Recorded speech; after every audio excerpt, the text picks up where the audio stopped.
Radio Orient présente Pluriel. Pluriel animé par Loïc Barrière. L'invité de Pluriel est Tariq Ramadan, professeur d'études islamiques contemporaines à l'université d'Oxford et directeur de recherche sur la législation islamique et l'éthique. Vous publiez un nouvel ouvrage, Le génie de l'islam, aux presses du Châtelet. Bonsoir. Bonsoir. Tariq Ramadan, c'est un livre très complet, un livre de référence qui s'intéresse aux origines de l'islam, à sa pratique. On ne pourra pas évoquer toutes les dimensions que vous abordez dans cet ouvrage car il est vraiment très riche. Alors pour que l'on comprenne bien votre démarche, je me permets de lire un extrait de votre introduction. Pour le lecteur, ce voyage est une invitation à la curiosité, à l'effort, mais aussi à l'humilité intellectuelle. Reconsidérer les opinions que l'on croyait des évidences, dépasser ses préjugés et suspendre son jugement le temps d'une découverte. Autant de dispositions requises au seuil de cet apprentissage, car elles permettront ensuite le débat de fond et la réflexion critique constructive dont nous avons tant besoin aujourd'hui. Alors, je sens, Tariq Ramadan, que c'est un ouvrage important pour vous aussi, un ouvrage utile dans ces temps troublés. On sent une volonté, plus encore qu'auparavant, de transmettre et d'éclairer. Oui, vous avez parfaitement raison. Je pense que ça fait 25 ans que je traite le sujet. J'ai traité le sujet sur les fondements pour repenser nos fondements islamiques, dans un travail de réforme intérieure sur la question du monde majoritairement musulman, sur la question de l'Occident. Et là, à un moment donné, vous vous dites non, il faut revenir aux fondamentaux, il faut faire un travail. Et c'est pas un livre qui est uniquement destiné au public d'autres confessions ou qui ne connaît pas l'islam. C'est aussi un livre qui est destiné aux musulmans en disant mais l'autocritique, même l'humilité intellectuelle quant à soi était particulièrement importante dans un travail qui est important pour moi. C'était très très très important. D'abord, il n'a pas été facile à écrire, c'est-à-dire être simple et difficile. C'est-à-dire simplifier quelque chose un univers complexe avec tellement de questions historiques, de questions religieuses, de questions théologico-légales, mais en même temps de questions politiques, de défis contemporains dans les sociétés majoritairement musulmanes comme en Occident. Donc c'est un livre qui compte pour moi parce que il se veut pédagogique. Il est finalement le miroir de mon espoir, c'est-à-dire autant je pense aujourd'hui qu'on doit pouvoir vivre ensemble, qu'on va y arriver, mais qu'il faut que l'on fasse un vrai travail de l'intérieur comme un vrai travail de communication. Ce qui est passionnant, Tariq Ramadan, dans ce livre, Le génie de l'islam, c'est que vous présentez des notions et des principes abondamment cités dans les médias, mais vous les exposez à chaque fois selon les différentes interprétations données par les musulmans au cours de l'histoire. Vous présentez aussi les contradictions, vous rendez compte de la complexité de cette religion, vous montrez qu'elle n'est pas fixée dans le temps, mais qu'elle est en évolution comme le reste de l'humanité. Est-ce que ça signifie que personne ne peut se prévaloir de détenir la vérité au sujet de l'islam? Exactement. Je pense que personne ne peut dire l'islam c'est ceci ou c'est cela, ou l'islam dit que, ou dit, ou ne dit pas. Tout ça, ce sont des formules simples, mais qu'elles sont des formules dangereuses. Aujourd'hui, il y a bien entendu un corps de principes. Je l'expose dans le livre, c'est-à-dire ce qu'on appelle le credo, en arabe al-aqida, et ce qui s'appelle les ibadat, c'est-à-dire les pratiques qui sont les mêmes chez les chiites, chez les sunnites, chez les ibadites. Tout ça, ce sont des choses qui sont réelles, mais aussi réel que cela, il y a toute l'évolution de la pensée historique, tous ces courants qui sont allés de la philosophie à la théologie, à la mystique, au travail juridique. Tout ça est aujourd'hui partie prenante de l'islam. Donc il n'y a pas l'islam dit. Il y a des musulmans, il y a des savants qui disent une pensée reconnue par une majorité, puis ensuite des interprétations qui ont toujours eu cours dans l'histoire. Ce credo que vous venez d'évoquer, il est fixé, il est intangible ? Alors il y a des choses dans le credo qui sont intangibles. On parle en général des 6 piliers de la foi, c'est-à-dire il y a une chose qui ne changera jamais pour les musulmans. Quand est-ce qu'un homme devient musulman? Quand il reconnaît l'unicité de Dieu et qu'il reconnaît qu'il y a eu des messagers dont le dernier est le prophète de l'islam.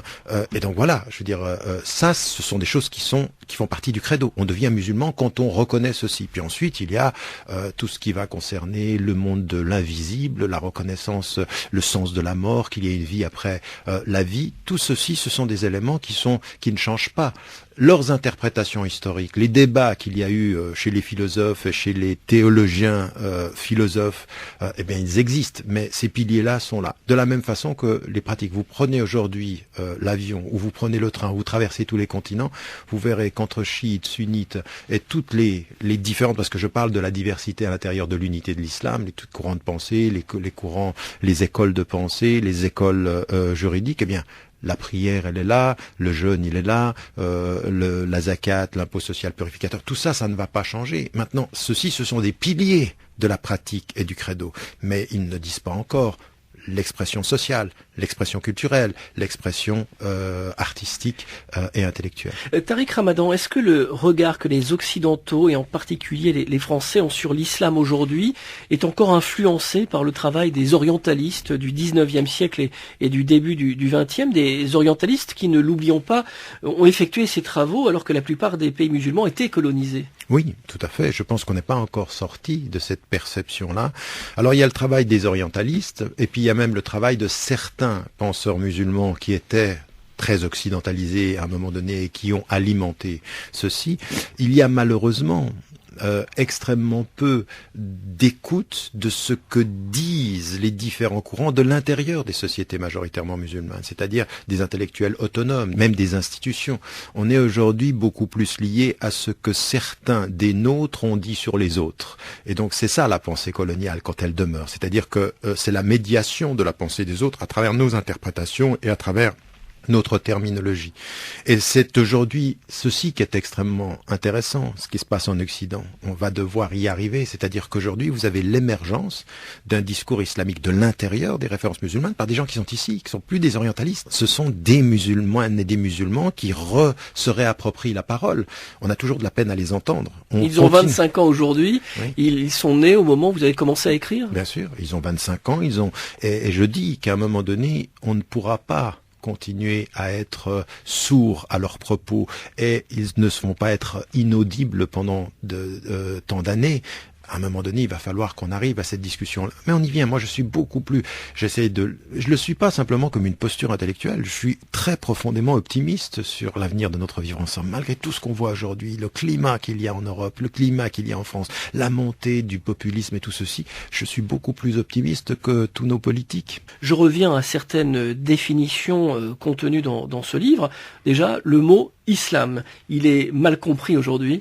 Oui, il est mal compris parce que très très vite, on en est venu à dire ce que disaient d'ailleurs les orientalistes et qu'ont repris à leur compte un certain nombre d'intellectuels musulmans, c'est la soumission. Et donc quand vous entendez soumission en français, c'est pas du tout islam en arabe. La soumission, c'est un acte plutôt négatif, c'est perdre de son indépendance intellectuelle, de son autonomie pour se soumettre à une entité, une autorité autre. Mais c'est pas du tout ça. C'est pour ça que je prends deux choses en évidence. D'abord, il y a l'islam avant l'islam, c'est-à-dire que la reconnaissance du Dieu unique a précédé l'islam comme dernière religion. C'est-à-dire qu'Abraham, qu'on remonte dans toutes les... Je veux dire que Jésus, pour les musulmans, est un prophète musulman au sens qu'avant l'islam, il est dans la reconnaissance du Dieu unique. Et c'est vrai pour Moïse, et c'est vrai de la même façon pour toute sa tradition. Donc déjà, c'est un terme qui n'est pas la dernière religion. C'est un acte de foi, la reconnaissance d'une présence, de Dieu comme étant présence. Mais ensuite, cette présence, qu'est-ce qu'elle est? Elle est l'autorité qui nous interdit ou elle est la présence qui nous accompagne? Et si elle est la présence qui nous accompagne, elle est celle qui nous fait nourrir la culpabilité ou celle qui nous invite à la paix? C'est complètement différent. Islam, ça veut dire la paix, salam. C'est-à-dire qu'il est l'être présent qui m'accompagne dans cette quête de paix intérieure. Vous voyez la différence? Donc c'est pas du tout une religion qui va nourrir la culpabilité, c'est une religion qui appelle à la paix intérieure et à la paix entre les êtres humains. Autre mot très connoté, avec un long développement dans le génie de l'islam que vous publiez aux presses du Châtelet, c'est le mot charia. Oui, alors ça, encore une fois... Mais qui sont les premiers responsables de la distorsion? Là, pour le coup, c'est pas les orientalistes, les musulmans eux-mêmes. Et je l'explique, dans l'histoire de l'islam, la prééminence qui a été donnée au droit. Et la première des sciences était le droit, et c'est devenu la science première, c'est-à-dire la science mère de toutes les autres. Et là, il y a un problème.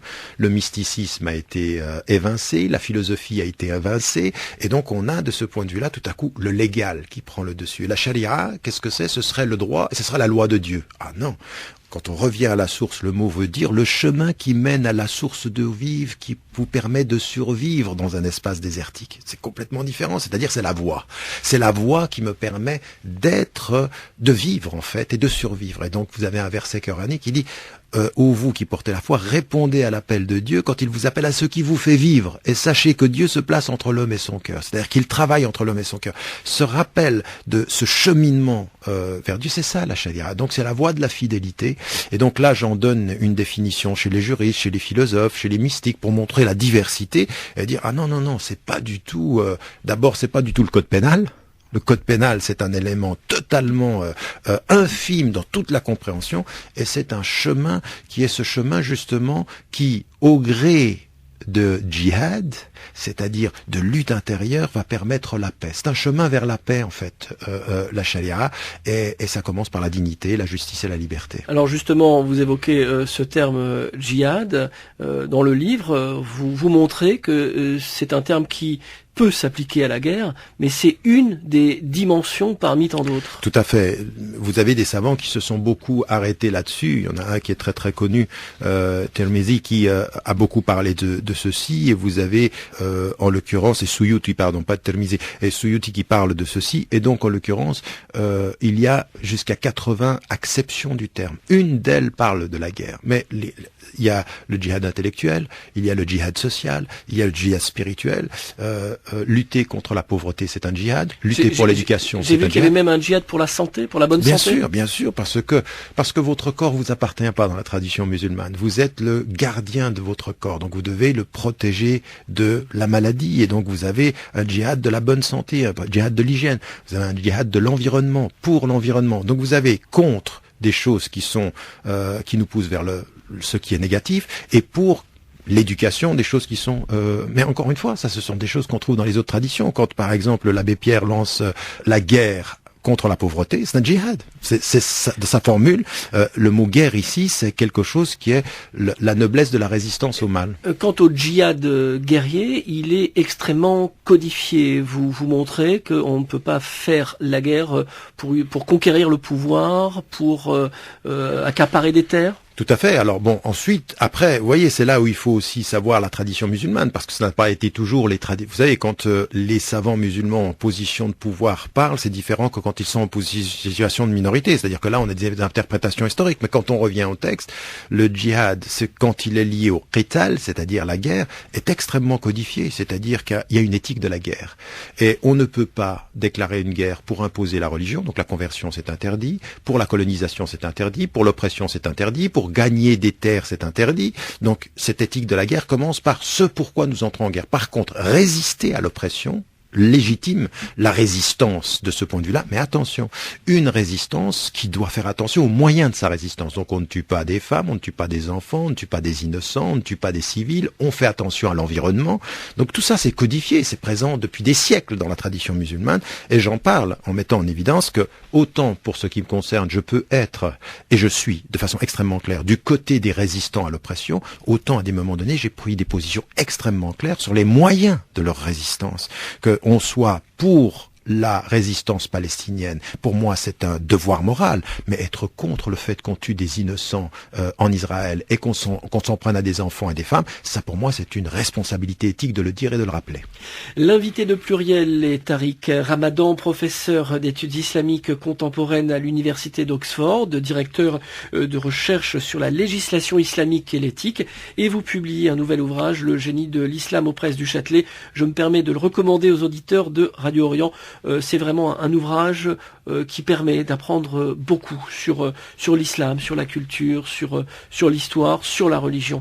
Alors, quand les médias évoquent l'islam dans l'actualité, on met rarement en avant sa dimension spirituelle. Il y a des pages qui m'ont intéressé, celles qui concernent l'effort sur soi.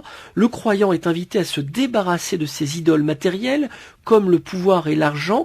L'islam est donc une invitation à mettre son ego et ses passions de côté. Est-ce que vous pouvez développer cette dimension qu'on aborde assez peu et qui me fait penser un peu au bouddhisme ?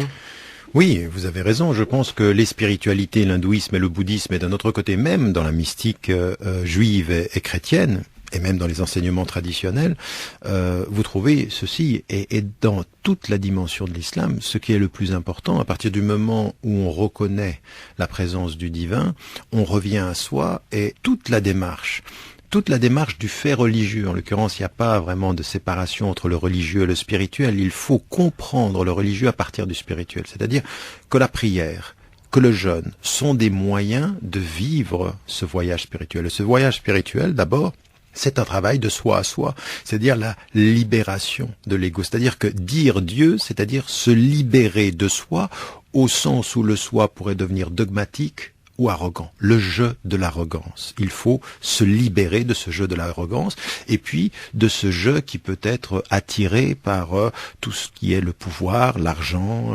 l'exploitation d'autrui.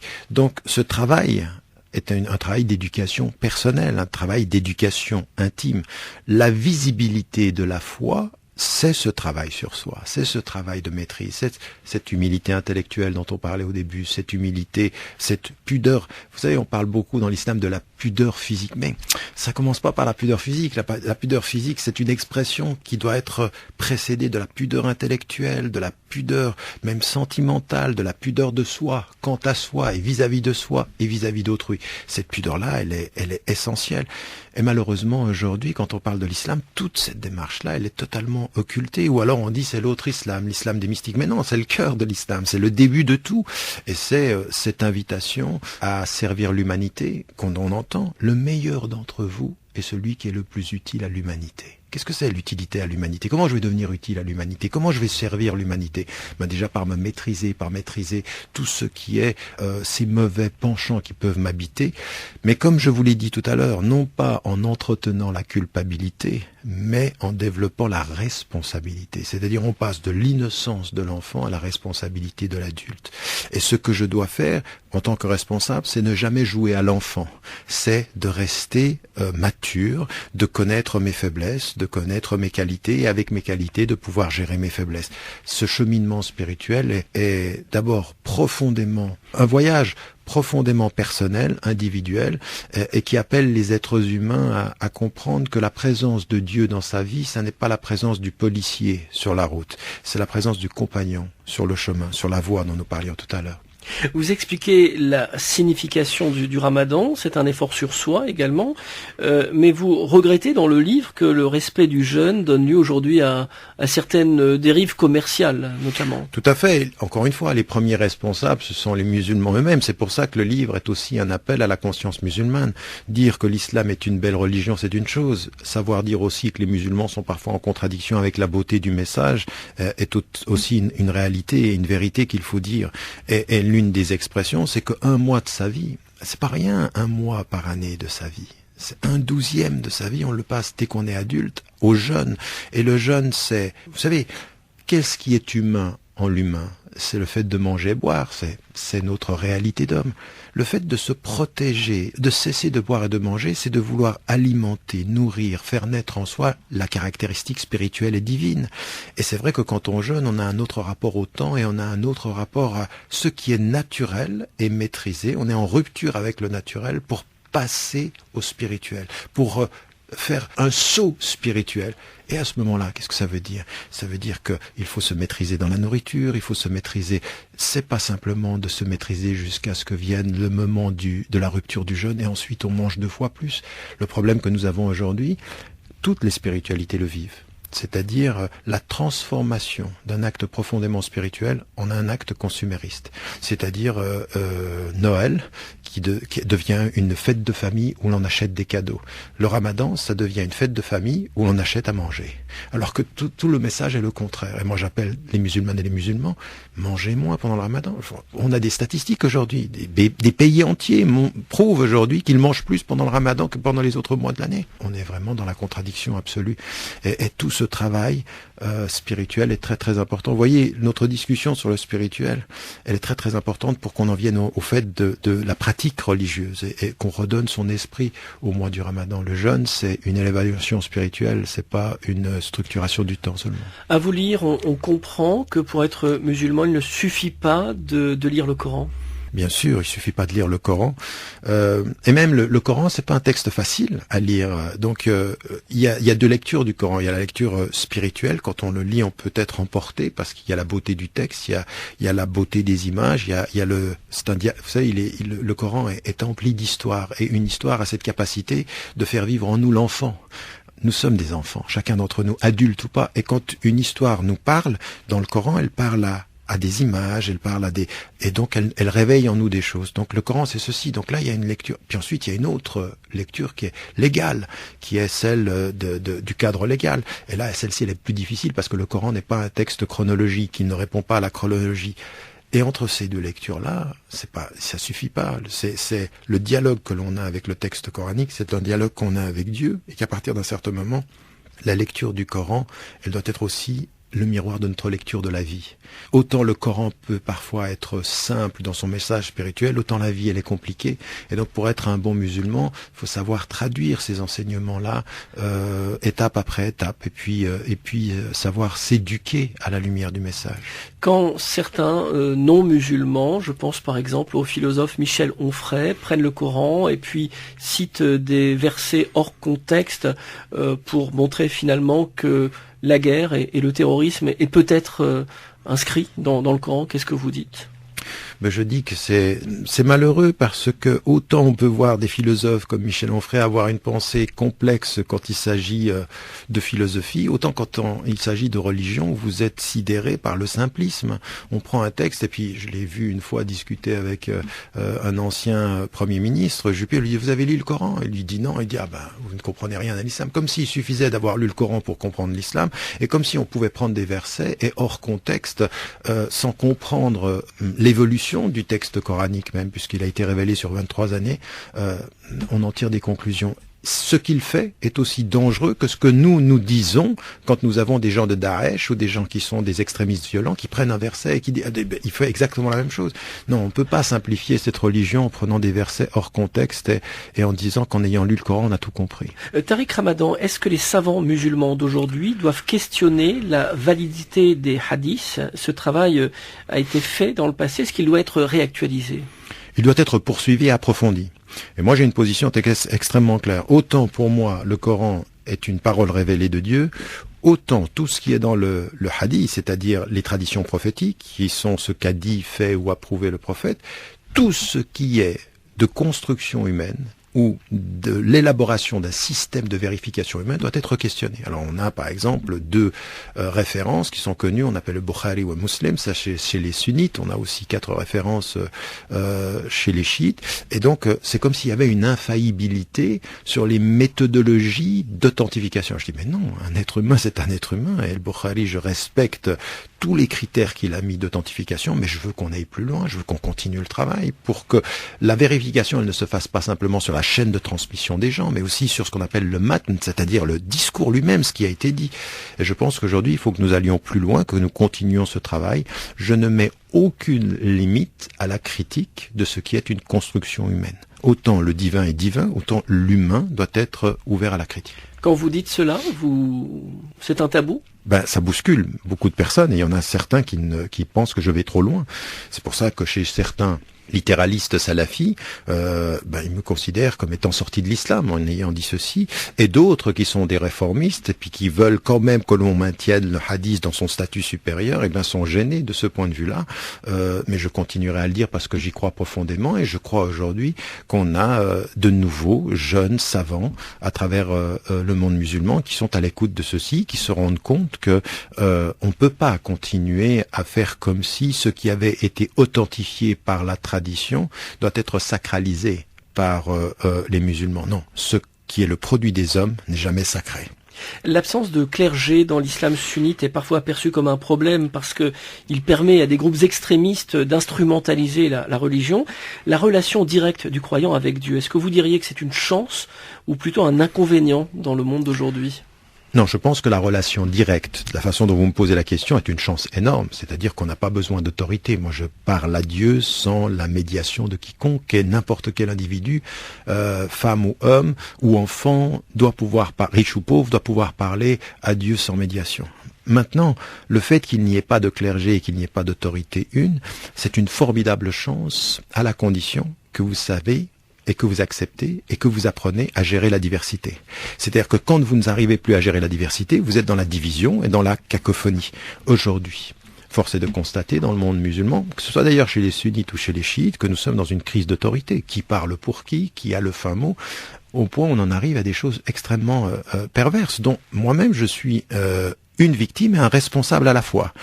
C'est-à-dire que tout à coup, l'autorité d'un savant musulman, elle se mesure à son charisme, elle se mesure au nombre de gens qui le suivent, et pas forcément au message qu'il tient. Et donc, en l'occurrence, notre problème aujourd'hui, c'est d'avoir des leaders charismatiques, dont le charisme est le problème. C'est-à-dire que c'est plus la substance, c'est comment est-ce qu'il peut apparaître, c'est comment est-ce qu'il plaît dans son discours, et qu'on n'est plus du tout dans la vérification. Raison pour laquelle, moi, je suis tout le temps, par rapport à ceux qui m'écoutent, dans la déconstruction. Ce que je dis n'est pas vrai parce que je le dis, il doit être vrai par la vérification de ce que je dis. Donc, vous êtes dans un rapport critique avec toutes les autorités.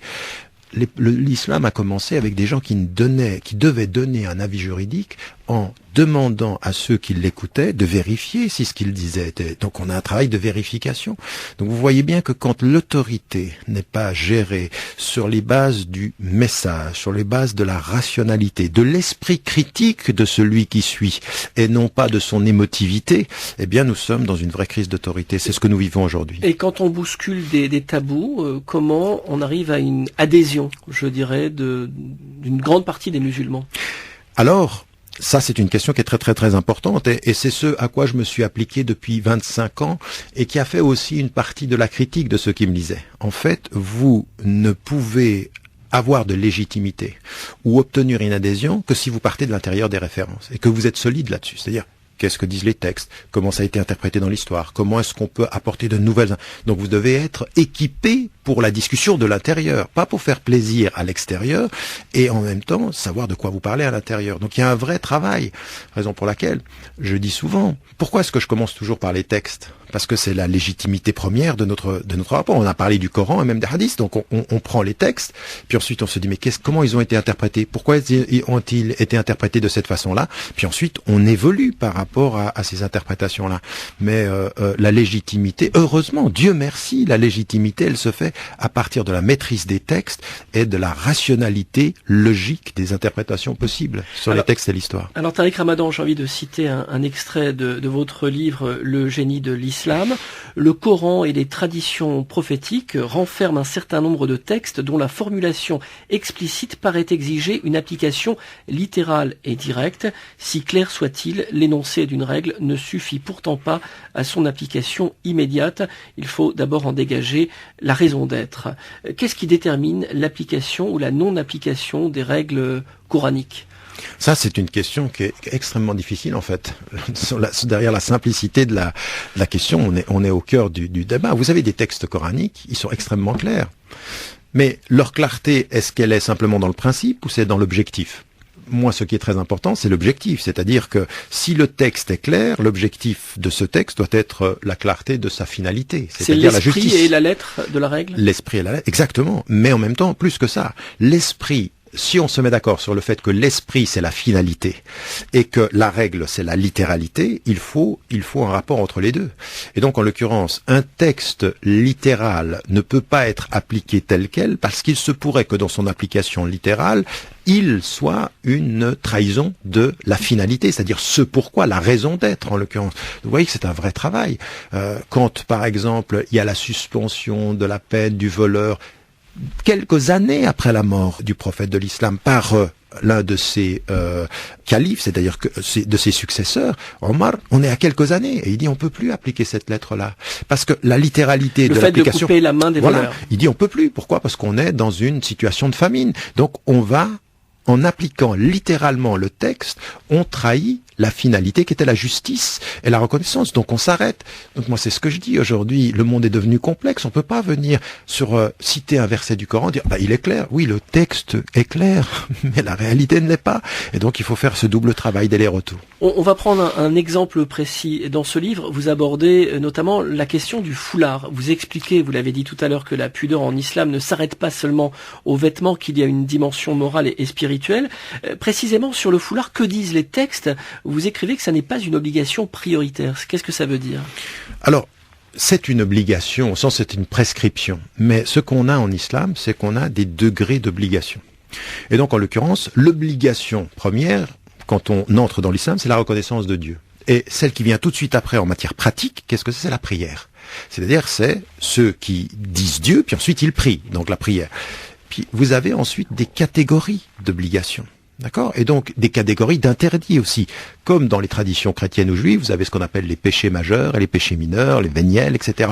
Dans la tradition musulmane, vous avez la même chose. Et donc, le foulard est une prescription de l'islam. Personne, en lisant le Coran, ne peut dire que le khimar, la référence, elle n'est pas explicite. Maintenant, le problème, c'est que quand vous devenez formaliste, vous prenez l'obligation, la prescription secondaire, comme l'essentiel. Pourquoi? Parce que vous êtes dans une situation de conflit, par exemple, sous la colonisation, parce qu'on vous impose de l'enlever, donc vous allez imposer de le mettre, que vous allez dans un contexte français où on a stigmatisé, on dit « Ah, ben ça devient la priorité ». Non, non, non. D'abord, c'est la foi, ensuite c'est le cheminement spirituel, c'est sa pratique. Avant de mettre le foulard en pensant qu'on a accompli l'islam, l'acte de bien, la générosité, le service à l'humanité, et puis avec la prière et avec tout ce dont on a parlé, ben ça, ce sont des éléments qui sont très importants. Raison pour laquelle il faut toujours, dans l'ordre de la référence spirituelle, garder de l'intérieur la hiérarchie qui est la nôtre, pas celle qui nous est imposée, soit par l'extérieur, soit par des réponses à la pression extérieure. Et c'est ce que je dis en France. Autant c'est une prescription dont je pense personne ne doit dire à une musulmane qu'elle peut ou ne peut pas le mettre, ça doit être un choix libre, c'est un acte de foi, autant il ne faut pas que le contexte européen ou autre fasse de cette prescription secondaire l'essentiel de l'islam en disant c'est ça qui va déterminer qu'on se naît ou pas dans l'islam. On peut être une musulmane sans le porter, le foulard, et on peut en l'occurrence faire son cheminement spirituel. C'est à chacune de déterminer pour cette question-là son choix et son rythme. Un autre éclairage utile sur l'apostasie. Vous rappelez que très tôt des savants ont refusé la peine de mort contre les apostats.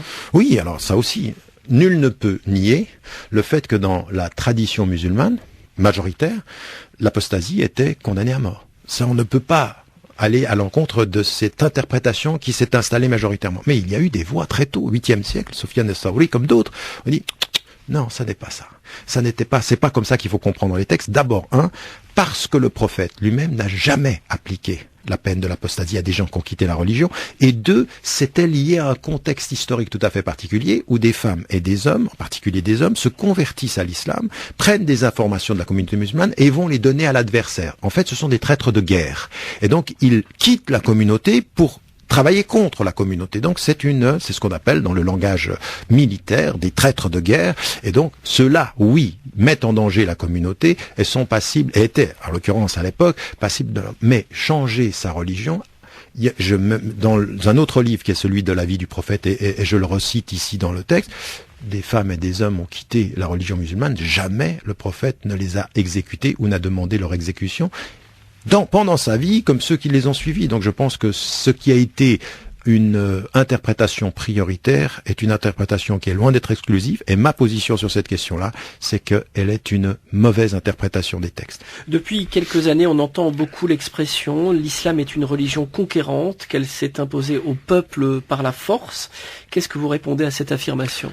Vous parlez de l'histoire d'ailleurs dans le livre, c'est très intéressant, vous montrez les débuts de l'islam et son expansion dans le temps. Tout à fait. Et je pense que de ce point de vue-là, ceux qui vous répondent à cette question en disant « Ah ben non, l'islam c'est répandu par la seule persuasion de son message » ne disent pas la vérité. Et ceux qui disent qu'il ne s'est répandu que par la force des sabres ne disent pas la vérité. Il y a eu les deux. Dans l'histoire, nous avons affaire à une histoire d'être humain. Et il y a eu de ce fait-là, une expansion tellement rapide de l'islam qui s'est faite par l'installation de commerçants, l'installation de femmes et d'hommes qui étaient présents jusqu'en Chine d'ailleurs et jusqu'au Maroc. Et là, de ce point de vue-là, il y a eu une présence qui a été une présence tout à fait pacifique. Il y a eu même des population qui appelait les musulmans à venir, non pas parce qu'ils aimaient l'islam, mais parce qu'ils n'aimaient pas leurs dirigeants et qu'ils espéraient qu'on allait les libérer. Donc là, il y a eu un appel. Ça, ce sont des choses qui sont historiquement, j'en parle dans le livre. Et puis, il y a un troisième élément, effectivement, c'est qu'il y a eu des dirigeants qui ont imposé l'islam, qui sont allés très très loin même dans les conversions.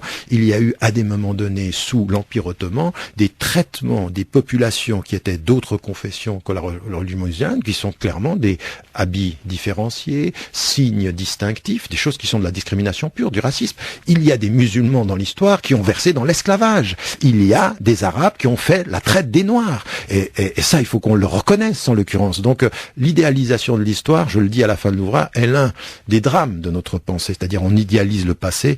On a un vrai problème dans la conscience musulmane contemporaine, à savoir traiter des hommes et savoir dire, il y a des hommes qui ont trahi les principes, les beaux principes de notre religion.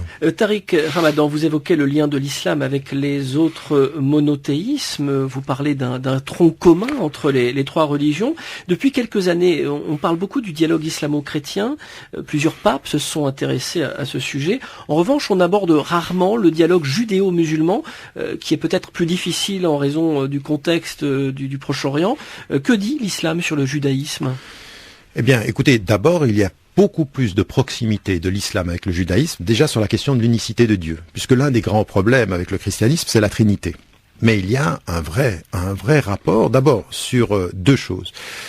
L'unicité de Dieu, et puis sur le fait que les deux religions sont plutôt de l'ordre de l'orthopraxie, beaucoup plus que de l'orthodoxie. L'orthopraxie, c'est-à-dire que les deux religions, d'abord, n'ont pas de clergé, et elles sont liées à la notion légale de la pratique. Et donc, il y a énormément de choses qui nous lient. Ajoutez à cela la dimension philosophique qui a été celle qui a été élaborée et même approfondie par Maïmonide et toute la tradition des philosophes musulmans. Et puis, au-delà de la pensée de la philosophie, il y a toute la réflexion mystique du judaïsme, de la Kabbale en l'occurrence, où il y a des choses qui sont des correspondances extraordinaires. Le malheur historique, c'est d'avoir confondu la question politique israélo-palestinienne avec le monde arabe beaucoup plus généralement, et d'avoir laissé entendre que, de ce point de vue-là, ça pouvait justifier un rapport négatif avec le judaïsme. L'antisémitisme est anti-islamique, mais il faut absolument que nous développions un rapport du fait religieux beaucoup plus profond, parce que il y a beaucoup de choses en commun et beaucoup de choses que nous partageons. Dernière question très rapidement, Tariq Ramadan. Quand, comme vous, on est né dans une famille musulmane, est-ce que la foi est un héritage ou bien est-ce que vous êtes devenu musulman? Votre foi initiale s'est renforcée avec le temps et l'étude? Les deux, je dirais, pour être honnête. Je suis né dans une famille où tout était lié à l'islam, mais j'ai eu une chance énorme. C'est que j'ai eu une maman et un papa qui ne m'ont pas imposé l'ordre de la foi et qui m'ont laissé marcher. Ils ont été ces parents qui vous disent tu tomberas et en tombant tu apprendras à marcher. Parce que la foi c'est marcher, parce que la foi c'est avancer. Et que de ce point de vue-là, j'ai entendu les paroles de ma mère et de mon père résonner quand j'étais avec les chrétiens d'Amérique du Sud. C'est-à-dire que ce qu'ils me disaient de l'amour à Genève, j'ai dû me retrouver à Recife pour l'entendre et revenir ensuite. Donc le cheminement spirituel, il est à la fois cet héritage que l'on reçoit et puis ensuite ce que l'on construit de soi à soi. C'est-à-dire que nous sommes habités par ce qui nous habitait, mais pour que nous soyons mieux habités par ce qui nous habitait, il faut que nous rangions notre demeure. Et ça, c'est notre responsabilité personnelle. C'est ce que j'ai essayé de faire toute ma vie. Tariq Ramadan, merci. Merci renvoie nos auditeurs à ce livre, Le génie de l'islam, initiation à ses fondements, sa spiritualité et son histoire aux presses du Châtelet. Un livre à avoir dans sa bibliothèque. Merci infiniment.